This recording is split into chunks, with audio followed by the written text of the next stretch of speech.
vector, and as you move the point in the manifold, the tangent vector moves smoothly. It is what we call a section of this vector bundle.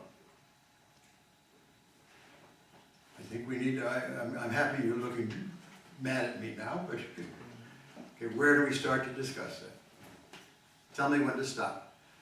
First of all, I have a manifold. But let's not even worry about it. Let's even take this to be U. Okay, let's just talk about, that's enough at first. Okay. Okay. I have a point in the base. I visualize over that point all tangent vectors at that point. Now, if you want, I don't want, but if you want, you could write X, and then you could write all these arrows.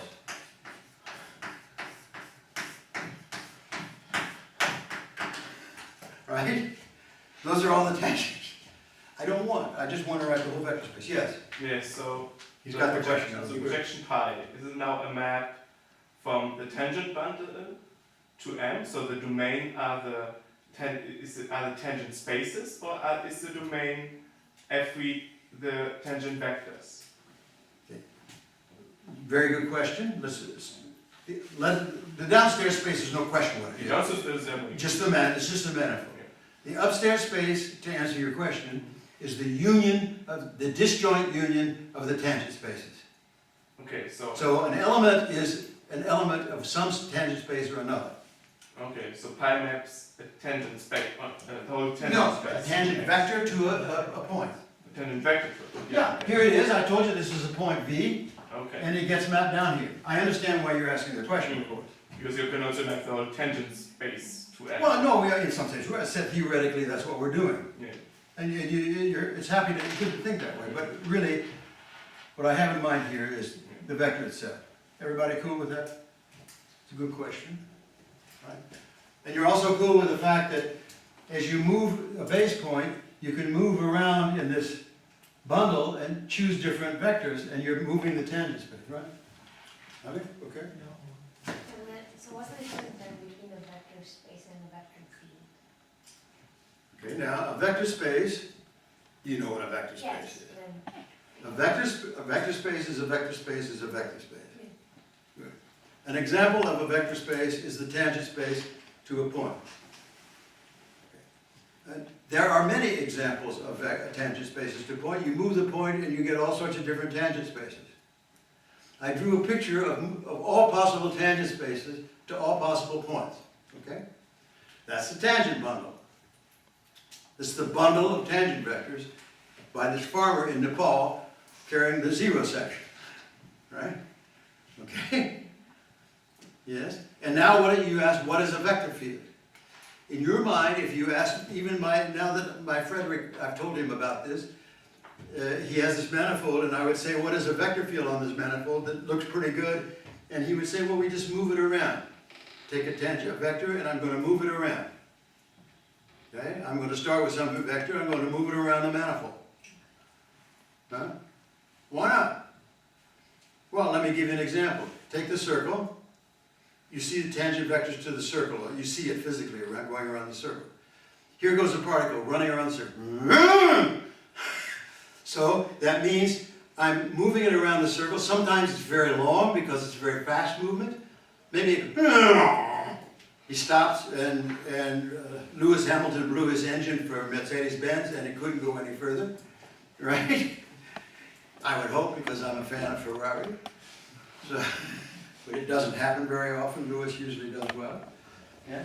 So it moves in terms of length, yes, and in terms of position, because it depends where you're talking about on the film. So as I move this point on the base, I'm moving where it is in this tangent bundle.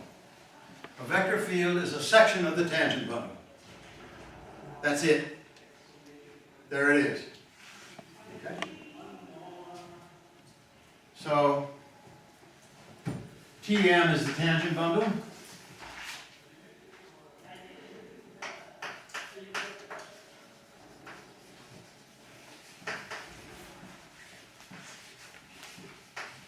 Of M. And I will write vector field M is the space of sections of the tangent bundle.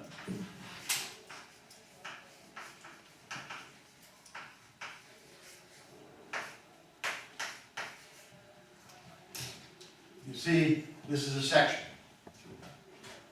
This thing is a section. Sometimes we even write it F. Okay. Now, I'm almost finished, and I want to discuss with you our slots for the next week, but I would like to just mention, whenever you have a space, please look at this space cleanly and slowly algebraically. Let me say it again. Whenever you have any space in any form of a mathematics, ranging from heavy applied mathematics to very pure mathematics, look at if guy gives you a space, look at that space algebraically. So the space of sections over M of the tangent bundle, we write like that. And you should ask yourself, what is the algebraic structure of that space?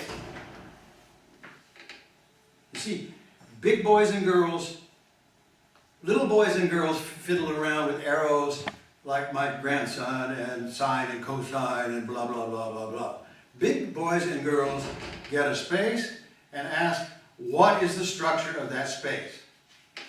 Now, if you can ask that question and sit there and think for an hour about it and answer it, you should be happy, because mathematics takes time. This means if you have two, usually it's a bilinear, or you take two things and you do something with it and get something else. If you take two sections, here we go. If you take two sections, each one of them is a map into a space. You can add these two maps pointwise, right? There's no question about it. The sum of two sections is a section. Yeah? If you take a section and multiply it by 27, or by A, it's still a section. You just multiply it. Yeah? So, you know, you can add, it has a linear structure. This space is a vector space.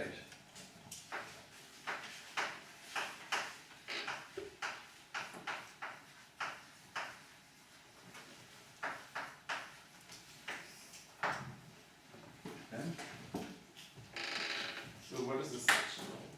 What do you mean with the section?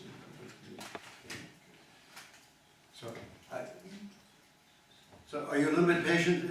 I do want to go over and talk about our time slot a little bit, but I want to bring these questions to an end. I did not precisely define the word section.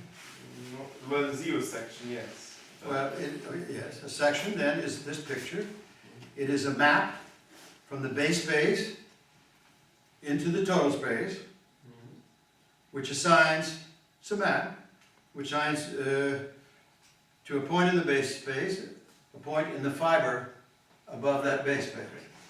The formal mathematical statement it assigns over point to something in the fiber is S of x composed with the projection is x. Yeah. Okay, that's a section. And it should be smooth. I didn't write it here, but it should be smooth.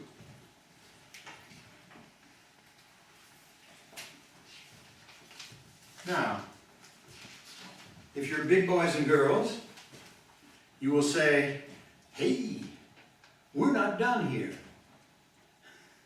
What else can we multiply a vector field by? I can multiply it by a number, but couldn't I multiply by the number 2 over the point x and the number 3 over another point? Wouldn't that be allowed? Well, I better make it sort of a movement over from 2 to 3, right? Otherwise I would have some, right? Yeah? It says that if you have a function, which is smooth, and a vector field, which is smooth, call it S, then f times f, S is smooth, or f is a function, right? You can multiply vector fields by functions, right? If you have a section of a vector bundle, a C infinity section of a vector bundle, and you multiply it by a C infinity function, you get a new function. I mean, let's see here, there, you might, I don't have any more color, but, oh, yeah, right. So, here might, you see, here might be another, this might be another way to do it. You see, I had to, here, oh, this is 0. So I can't possibly get this thing by multiplying by a function, right? Because it's 0 at that point. So that's not a good example. So maybe if I didn't make a careful example here, well, you know what I mean.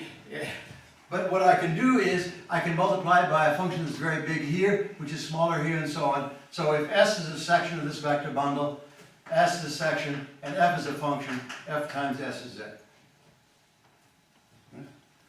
So, it says you have a pairing from C infinity functions times the sections into sections. F of a section is F times a section. In mathematics, we have a name for that. And it's called a module. So we consider the module, the C infinity module of sections of the tangent bundle, and are interested in what that means for geometry. Okay? So we have the C infinity module structure on this vector bundle, which gives us which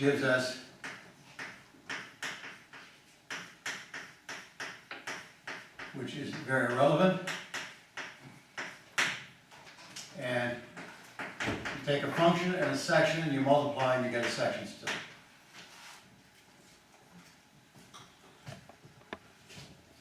Now, let me see here. We finished the lecture now, but I should give a prize of 10 cents.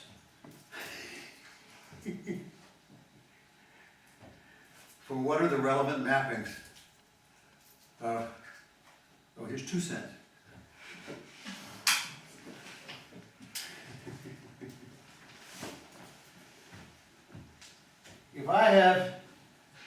If all of you heard a little bit about linear algebra, right? Linear algebra, right? You heard about L, linear mapping of L of let's say AS1 plus BS2, where these are numbers, should be A of L of S1 plus B L of S2. Right? That's linearity over the real numbers. Right? What would be your dream? You get 2 cents. You have a nice dream. Right? What would be your dream for a dream mapping? I'll call it T for transformation. T of Fs. What would be the best thing you can think of? Just algebraically, and then later on, perhaps geometrically or whatever. Okay? What would you think a nice thing would happen to T of Sa? You can just have F of ts. F? And then times ts. F of T. So like F goes out with the transformation. You would like this. So what is T? No, anything you like. I mean, we're having fun now. Anything, okay. She would like F. She would like it to be linear over the functions. Yeah, that's nice.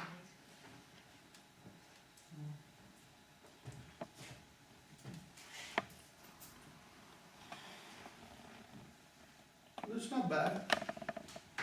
Any other good ideas? You multiply something by a function, some non-trivial thing happens due to function multiplication.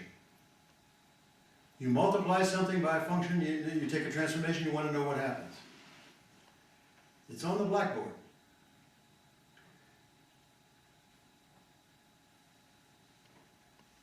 Yeah.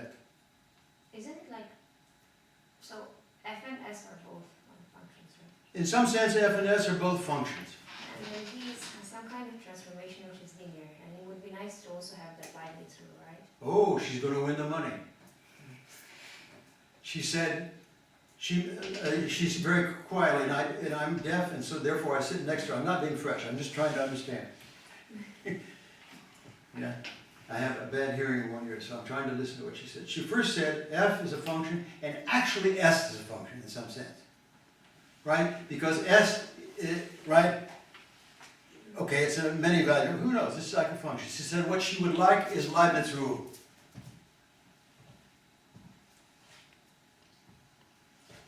Well, you would like this to be then AFT of S plus T of F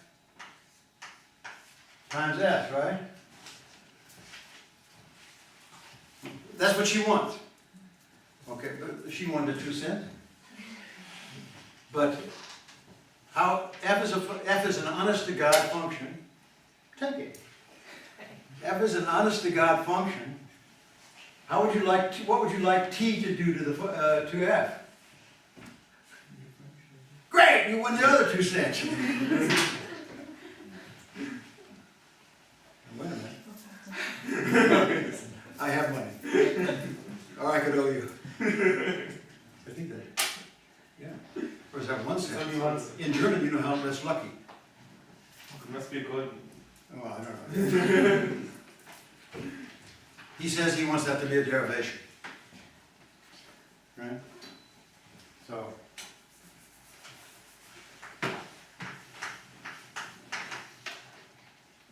Okay? And you just learned in one lecture the definition of a connection. One of that as well. And this is the deep idea of Ricci, Levi-Civita. Through these ideas of Ricci, Levi-Civita, they may precise the ideas of Riemann. From this we will understand parallel transport. This is the right way to differentiate a section. I've told you, these vector spaces are not the same. You can't just differentiate like some idiot. But you would like Leibniz rule to be okay, and you would like the linearity over the constants and so on to be okay. But you really want Leibniz. And so what should be a good mapping is of this type. It should behave with the Leibniz. Okay, thank you very much. I think we've come to a good point here. We can stop now. Okay. Now, can any of you give me a good